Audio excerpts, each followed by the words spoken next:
Hello everyone.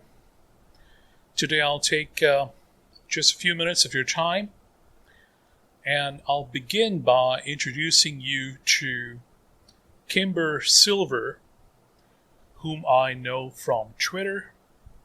She is a voracious reader, writer, and Whovian, a lover of all things magical. Life is short, eat the cake, buy the shoes, take the trip. Her website is at kimbersilver.com. So, as I mentioned, that I know Kimber Silver from Chance Encounter on Twitter, and you'll be able to take a look at her pinned tweet that is Shatter the Illusion. And she's a short story writer. You can read her short stories at the mentioned website, kimbersilver.com. I left her a response. Hi, just finished reading this beautifully written short story. I was wondering if I have your permission to read it and post it as a video on my YouTube channel. All credit would obviously be rightly given to you and will link back here. And the short story that I'm referring to is from November 21, 2021, Serendipità. So I haven't yet received her permission, but just in case I do, I am going to make this recording of the whole story, read in my voice, posted to my YouTube channel, but in the description for this video you will find the link to her website where you will find this beautifully written short story. I just finished reading it a few minutes ago, and hopefully I will have her permission. If I don't, then I will not be posting this video to YouTube. But if I do, you will know it because you will be seeing it on YouTube. So let's begin the reading here. Serendipità, November 21, 2021, short story. Snowflakes dissolve on my skin as I weave my way around small clusters of revelers, following the narrow path between limestone and stucco buildings that hug a cobblestone street.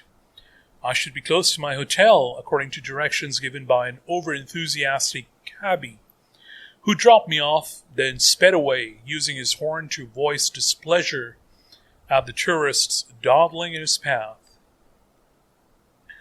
It's nearly midnight on Christmas Eve in a foreign country, and that red-eye flight seems even more of a mistake with each slushy step. I jerk on the small suitcase that rattles behind me, struggling to keep it upright. The delectable aroma of roasting meat wafts from a nearby apartment, waking my unfed stomach and prompting me to dig into my shoulder bag for the protein bar I purchased at the airport before leaving the States.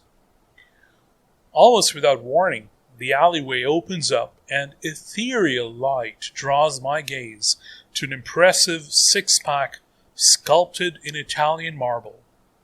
A billowing cape, captured in perpetuity, swirls around the central figure who stands upon a seashell chariot drawn by two winged steeds, one wild and one docile. Their conflicting demeanors mirror my own internal struggle. Very few individuals are milling about, but people tend to be with the ones they love on the eve of a significant holiday. Brushing snow from a bench, I take a seat and study the Trevi Fountain. Entirely besotted, I can't hold back a smile, confident that Oceanus' heart would burst with pride to witness this rendering of himself in smooth Carrara marble. I never imagined that I, an ordinary American woman, would ever see this wonder in person. The last-minute decision to book a 15-hour journey from Kansas to Rome was an insane move, but being dumped before Christmas by my longtime beau had left me without a plan, and so I allowed myself to be led by my emotions, motivated by a Google advert that had promised to solve my problem with a few clicks of a mouse. Now, bathed in the glow of such a glorious work of art, I feel that this has the makings of a grand holiday, despite its traumatic beginning. I remove €3 from my clutch, stand, then turn my back to the fountain, just as I had been instructed during the harrowing cab ride from the airport. Frowning, I try to recall the order of things, coin in my right hand and toss it over my left shoulder. Or was it the other way around? Through the softly falling snow, I send up a wish, close my eyes, and let the first coin fly. If I do this wrong, will Hades drag me kicking and screaming to the underworld? The thought makes me giggle as I toss the second coin with gusto. Buon Natal! The rich baritone issuing a Christmas greeting startles me, and my eyelids flap open like a roller shade someone had released too quickly. Ooh! I squeak as my feet slip on the wet pavement. The stone rim surrounding the fountain nails me in the back of the legs, throwing me further off balance. Oh no! I yelp as gravity takes hold. The stranger quickly grasps me by the elbows, bringing my free fall to a sudden halt, and I find myself staring into olive green eyes as the third coin slips from fingers that now dangle limply over my shoulder. The resounding plop, only inches from my head, illustrates just how closely I've come to a frigid dip in the fountain. The unbelievably large male returns me to a standing position, his lush sapphire cape wrapping up both in a cocoon of silk. Wind-tousled locks of auburn hair bring to mind someone who has recently departed the deck of a ship as his velvet voice caresses the air. I can't understand a word he's saying, but I don't want him to stop speaking. His mellow tones are a salve to my wounded heart. The Greek god releases my arms and brushes the backs of his fingers over my cheeks. Liquid heat shadows his touch. Do you understand me now? Slack-jawed, I nod, unable to utter a sound. There on the corner, beautiful. The Titan raises a perfectly sculptured arm. Go. My eye follows his direction to an intimate trattoria. I note the cheery light from within spills out onto freshly fallen snow, and then I search my savior's face, still scrambling to get a grip on the situation. I don't. He places fingertips against my lips to quiet me. The one you wished for. He waits for you. Oceanus places an open hand just below his pursed lips and blows gently into the restaurant's direction.